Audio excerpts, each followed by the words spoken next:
नमस्ते फ्रेंड्स, मैं हूँ वैद्य रश्मि। आज का हमारा नया वीडियो आया है उसके ऊपर जो डिसीज एक्सीडेंटली डायग्नोज हो जाता है, जैसे कि उसकी फर्स्ट स्टेज में कोई सिम्टम नहीं दिखते।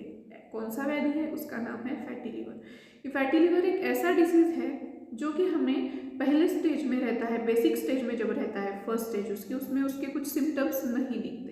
तो जब हम किसी और कारण सोनोग्राफी कराने जाते हैं या फिर कुछ कारणवश हमें कोलेस्टेरॉल का लेवल, जो लिपिड प्रोफाइल की जाती है, वो हम चेक कराते हैं, तो उसमें हमें कुछ तो गड़बड़ दिखती है, तो समझ में आ जाता है कि हमें फैटी लिवर हो गया है। ऐसे बहुत सारे पेशेंट के साथ हमने होते हुए देखा है। तो ऐसा क्यों होता है और क्या है फैटी लिवर, ये आज हम जानेंगे। तो बेसिकली लिवर ये एक ऐसा ऑर्गन है, एक इम्पॉर्टेंट ऑर्गन है हमारी बॉडी का, जो हमें मेटाबॉलिज्म में सबसे ज़्यादा मदद करता है। मतलब लिवर एक सिक्रीशन करता है जिसका नाम है बाइल, जो बाइल डक्ट से आके जो एक डिओडेनम नाम का एक ऑर्गन उसके अंदर डाला जाता है, और ये हमें डाइजेशन में बहुत ज़्यादा मदद करता है। लिवर, अब जब हम आयुर्वेद के अकॉर्डिंग देखा जाए तो आयुर्वेद में लिवर को बोला जाता है यकृत। यकृत जो है हमारा, वो पित्त का स्थान बताया गया है, जो कि बेसिकली एक रंजक पित्त नाम का जो हमारा पित्त का प्रकार है, उसमें ये इन्वॉल्व दिखा जाता है। तो ये देखिए स्क्रीन पे, ये है नॉर्मल लिवर और ये दूसरा है फैटी लिवर। तो दोनों में फ़र्क इतना है कि फैटी लिवर में हमें ज़्यादा से ज़्यादा extra fat deposition, that means triglyceride जो रहता है उसका डिपोजिशन ज़्यादा दिखता है। और ये प्रोसीजर जो है वो रिवर्सिबल है, मतलब ये ठीक हो सकता है, क्योंकि ये बहुत बेसिक स्टेज में है। अभी इसको फर्स्ट स्टेज हम बोल सकते हैं। आज हम देखेंगे कि ये फैटी लिवर के मेन रीज़न क्या है।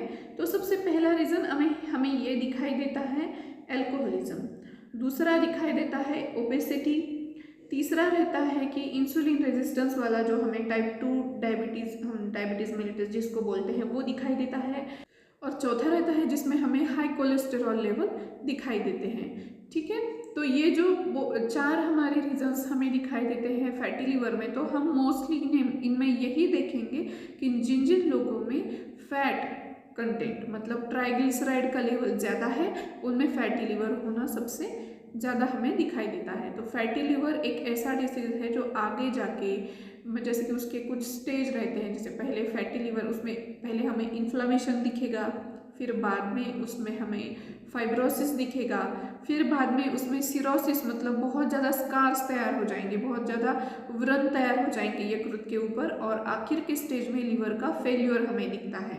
तो जैसे कि ये पहले ही डायग्नोज हो गया, फैटी लिवर फर्स्ट स्टेज में डायग्नोज हो गया, तो लिवर फेल्यूर तक या फिर सिरोसिस के बाद बहुत बार कैंसर भी डिटेक्ट हुआ हमें दिखाई देता है। तो ये सब टालने के लिए हमें बेसिकली सबसे फर्स्ट स्टेज में ही फैटी लिवर, जो उसको नाम दिया गया है, यहीं पे हम उसको ख़त्म कर सकते हैं। और आयुर्वेद में इसके ऊपर बहुत अच्छे अच्छे इलाज भी बताए गए हैं। तो फैटी लिवर डायग्नोज करने के लिए हमें सबसे पहले तो जो कि सोनोग्राफी रहती है, यूएसजी अल्ट्रासाउंड जिसको बोलते हैं, उसमें हमें दिखाई देगा कि आपको ग्रेड कौन सा है फैटी लिवर का। और दूसरा हमें रहता है कि जो हम लिपिड प्रोफाइल कराते हैं, लिवर फंक्शन टेस्ट रहती है, जो ब्लड टेस्ट है, एमआरआई, सीटी स्कैन, ऐसे बहुत सारे डायग्नोस्टिक टेस्ट है जिससे हमें फैटी लिवर कौन से स्टेज का है, कितना। तो आयुर्वेद अनुसार जब इसको ट्रीटमेंट करने का प्रश्न आता है, तो सबसे पहला हमारा मोटिव क्या रहता है कि जैसे हमने बोला, इसमें fat deposition, that means triglyceride का डिपोजिशन हमें ज़्यादा मिलता है, तो हमें पहले चिकित्सा करनी होगी मेद की, मतलब मेद धातु की अग्नि चिकित्सा होगी। फिर मेदोग्न चिकित्सा, जो मेद कम कराने वाली, फैट कम कराने वाली ट्रीटमेंट जो है, हमें ओबेसिटी कम कराने की ट्रीटमेंट करनी होगी। फिर आता है पित्त शामक चिकित्सा, जैसे कि हमने बोला ये लिवर एक बाइल सिक्रीशन करने वाला, जो डाइजेशन में मदद करता है, ऐसे पित्त का स्थान बताया गया है, तो हमें पित्त का शमन भी करना होगा, जो कि रंजक पित्त है। इसके कारण हमें फिर रक्त शोधक चिकित्सा भी करनी होगी, दैट मीन्स ब्लड का प्यूरिफिकेशन जो द्रव्य करते हैं उसको हमें यूज करना होगा। और बेसिक जो फैटी लिवर का फर्स्ट स्टेज है, फर्स्ट या सेकेंड स्टेज में हमें सबसे ज़्यादा रिजल्ट किस में दिखता है, वो है हमारे योगासन, जो कि हमें ओबेसिटी के पेशेंट में भी देने में फ़ायदा मिलता है, लेकिन ये मेटाबॉलिज्म को ठीक करा के, मतलब आपका धात्वाग्नि जो है, मेद का धात्वाग्नि ठीक करके आपको फैटी लिवर से बाहर निकालेगा, क्योंकि ये आपका मेद धातु का शुद्धिकरण करेगा। उसमें हमें सबसे इंपॉर्टेंट मिलते हैं आसन। तो आसन कौन से करने चाहिए? तो सबसे पहला सबसे इंपॉर्टेंट है सूर्य नमस्कार, जो हमें वेट कम करने के लिए, और जो लोग स्लिम है लेकिन उनके ट्राइग्लिसराइड्स बढ़े हुए हैं, उसमें भी मेद धातु को ठीक करने के लिए हमें सूर्य नमस्कार सबसे इंपॉर्टेंट है। दूसरा आता है अर्ध मत्स्येंद्रासन। अर्ध मत्स्येंद्रासन जो है, इसमें भी हमें बहुत अच्छे रिजल्ट दिखाई देते हैं। और तीसरा और सबसे इंपॉर्टेंट आता है सेतुबंधासन। तो ये 3 जो आसन हैं, हम अगर रेगुलरली प्रैक्टिस करते हैं तो हमें फैटी लीवर बहुत अच्छे से मैनेज होते हुए दिखता है, और इस तरह से आप लीवर के सिरोसिस स्टेज तक नहीं पहुंचेंगे। ठीक है। और डाइट में अगर देखा जाए तो हमें ऑयली और ज़्यादा मसालेदार पदार्थ नहीं खाने चाहिए, ज़्यादा तीखा नहीं खाना चाहिए। और जब पेशेंट हमारा डायबिटिक हो तब उसमें हमें उनका डायबिटीज़ का लेवल, जो शुगर का लेवल है, वो बहुत अच्छे से कंट्रोल में रखना है।